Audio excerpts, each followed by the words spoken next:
Francisco está internado para combater uma infecção respiratória.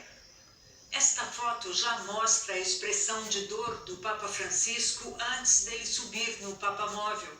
Mas, falando aos fiéis na Praça São Pedro, ele parecia bem. No fim da manhã, depois da audiência geral, Francisco voltou para a Casa Santa Marta, onde vive, e lá sentiu dor no peito e dificuldade de respirar.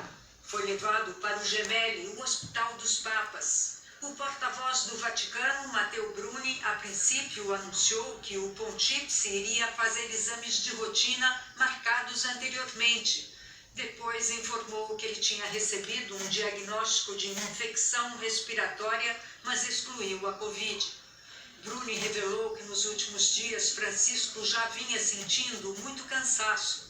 Os compromissos dele nos próximos 2 dias foram cancelados. É a segunda vez que o Papa fica internado no Hospital Gemelli. Na primeira, em julho de 2021, foi operado de diverticulite. Francisco vinha fazendo fisioterapia contra a artrite no joelho, obtendo melhoras.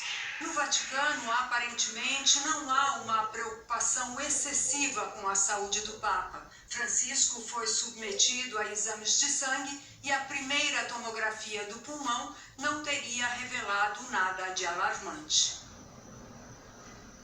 Imagens de câmeras de segurança registraram o começo do incêndio que matou mais de 30 pessoas no centro de imigração do México.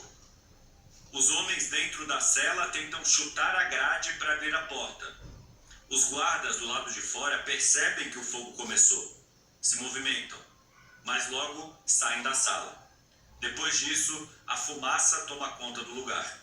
A autenticidade desse vídeo foi confirmada pelo ministro do Interior mexicano, depois que foi parar nas redes sociais. Quando os bombeiros chegaram lá, às 10 da noite de segunda-feira, já havia 38 mortos. Ontem, o governo mexicano chegou a afirmar que 40 pessoas tinham morrido. Hoje, corrigiu o número. O presidente Andrés Manuel López Obrador alegou que os imigrantes atearam fogo em colchões em protesto, porque seriam deportados. O vídeo confirma o relato da venezuelana Viangri Padrón, que a gente mostrou ontem aqui no Jornal Nacional. Ela contou que os guardas fugiram quando o incêndio começou e também questionou por que o marido dela, que sobreviveu, e outros 67 homens estavam atrás das grades. Não há transparência por parte do governo mexicano sobre quem deve ser levado para aquele alojamento que funciona, na verdade, como centro de detenção. Juárez fica na fronteira com os Estados Unidos e é um dos principais pontos de passagem dos imigrantes que tentam pedir asilo aqui. Mas o governo americano exige que eles esperem a resposta do outro lado da fronteira, o que agravou a crise humanitária no México.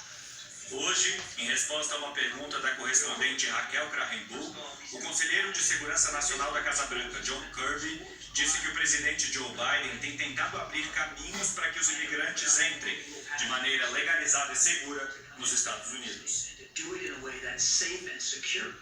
Em Juárez, um memorial foi erguido em frente ao centro de imigrantes. Raniel Murilo disse: eles poderiam ter aberto a porta, eram só alguns metros de distância. Eles não nos ajudaram porque não quiseram.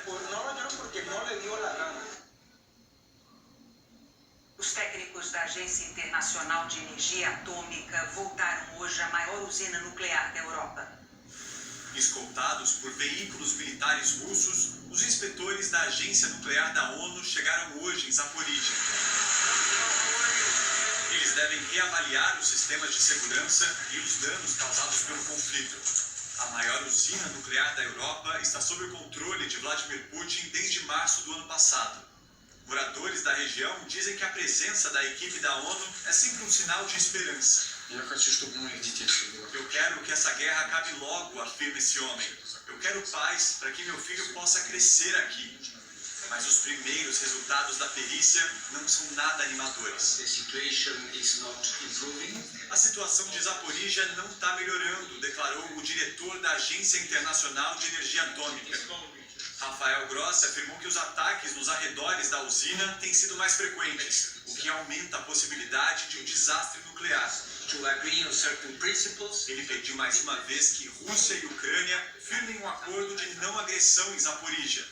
Os dois países se acusam pelos bombardeios. This is war precisely against freedom and democracy. O presidente ucraniano, durante um encontro virtual com chefes de governo, falou que essa guerra mira principalmente a liberdade e a democracia, e que os inimigos desses dois pilares globais precisam ser derrotados. The enemies of democracy must lose. Volodymyr Zelensky, em uma entrevista à agência Associated Press, afirmou que há mais de um ano não conversa com o presidente da China. Ele convidou Xi Jinping para uma visita a Kiev, já que na semana passada o líder chinês foi recebido com tapete vermelho em Moscou. O rei Charles da Inglaterra desembarcou hoje em Berlim na primeira visita de Estado como monarca. No portão de Brandemburgo, o presidente da Alemanha, Frank-Walter Steinmeier, recebeu Charles e a rainha consorte Camila com honras militares. O primeiro-ministro Benjamin Netanyahu respondeu hoje a um comentário do presidente dos Estados Unidos sobre a reforma que tira poderes do judiciário de Israel. Netanyahu disse que Israel é um país soberano, que toma decisões baseadas na vontade do povo e não em pressões externas. E também rejeitou a sugestão de Joe Biden para que abandone o plano de mudar o judiciário. Ontem, o presidente americano disse que esperava que Netanyahu se afastasse dessa ideia. A Polícia Federal intimou o ex-presidente Jair Bolsonaro a depor no dia 5 de abril sobre as joias milionárias recebidas do governo da Arábia Saudita. O inquérito investiga a entrada ilegal no Brasil e a tentativa do governo passado de liberar os supostos presentes na alfândega do aeroporto de Guarulhos. Também vão prestar depoimento o segurança de Bolsonaro, Marcelo Câmara, e o tenente-coronel Mauro Cid, que era ajudante de ordens e que tentou reaver as joias para o então presidente. E o ministro Augusto Nardes, relator do caso no Tribunal de Contas da União, determinou que Bolsonaro devolva imediatamente um segundo conjunto de joias masculinas recebidas da Arábia Saudita. De acordo com a decisão, as joias deverão ser entregues numa agência da Caixa em Brasília, onde a defesa de Bolsonaro já devolveu a primeira caixa. O ministro Edson Fachin, do Supremo Tribunal Federal, arquivou uma acusação contra o deputado Arlindo Quinalha, do PT, por um suposto recebimento de propina da Odebrecht. Era um desdobramento da Lava Jato. O ministro concluiu que houve prescrição da possibilidade de punição, porque o deputado completou 70 anos. A economia brasileira terminou fevereiro com quase 242 mil empregos com carteira assinada a mais, mas 31,6% menos do que fevereiro do ano passado. O setor de serviços foi responsável por mais da metade das vagas abertas. O governo está tentando pôr fim ao impasse entre Câmara e Senado e garantir a aprovação de medidas provisórias importantes que vão perder a validade em 2 meses. Logo após se reunir com o presidente Lula, o ministro Alexandre Padilha, responsável pela articulação política, já tinha indicado a dificuldade para um acordo.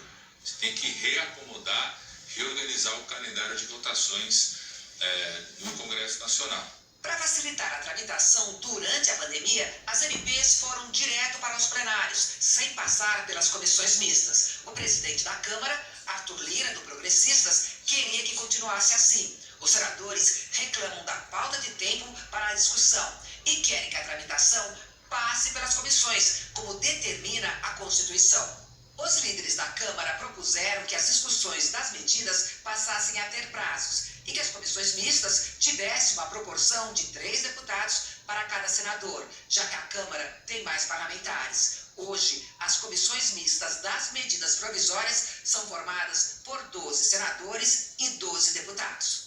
Amanhã, o líder do governo no Congresso, senador Randolfo Rodrigues, da Rede, vai se reunir com o presidente da Câmara, Arthur Lira, e com o ministro Alexandre Padilha para discutir a tramitação das medidas provisórias. A ideia é instalar pelo menos 4 comissões mistas para analisar 4 MPs consideradas prioritárias pelo governo, em no máximo 2 semanas. Hoje seriam a do Bolsa Família, a da Minha Casa Minha Vida, a que reorganizou os ministérios e a que dá ao governo o voto de Minerva, de desempate nos julgamentos do CARF, o Conselho Administrativo de Recursos Fiscais. Medida provisória tem prazo, tem decurso, não pode ser prorrogada.